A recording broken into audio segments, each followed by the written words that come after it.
بسم الله الرحمن الرحیم. کم خلکم کم بچیم چې مور او پلار ته ضرر او تکلیف رسي، نو د شیخ ادریس صاحب دا واقعه واورئ، د خپل کلي او د علاقې واقعه تاسو ته بیانوي، د عبرت نه ډکه واقعه دا واور د نورو ملګرو سره یې شیر کړئ. یو مور وه او د زوی د خاطره زامنو د خاطره به پپیو کې اومه مچولې ځان له خیرت هم خراب او د زوی به وواله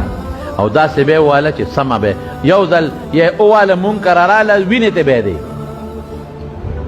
وی پلان کې وواله او ځای وینې مونږ وله پټی کور کې د ما ترور اوسم نو جمدی د خدای دې وله روغ صحت ورکړي هغې وله پټی مټی ته وکړه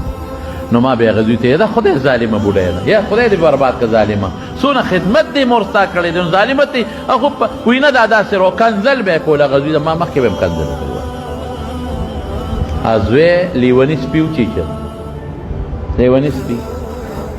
نو ما وی زه خو دله تپوس ته نه ورکوم که دا مړ شو جنازه م پرې نه کوم ده خو د مور د ما په مخکې والې د راپرځولې ده وینې ته به یې ولید یاره ما ته چا وی ته راشه اسې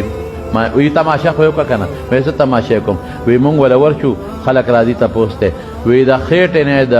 کوترو چینګار راوځي د خېټې چې غوږ ورښکته کړي نو په خېټه کې دننه کوتري چینګېږي سپي سپي غپار کوي په خېټه کې دا تماشه وکړو مه کوئ مه کوئ مه کوئ زموږ علما څه وایي وایي چې مور پلار دې خوشحاله کړل اوو پشتو پورې به تا نه خوشحاله بچي پیدا کېږي او چې مور پلار د نه خفه لاړل اوو پشتو پورې به روزي مخکې ته به ورپسې او اوو پشتو کې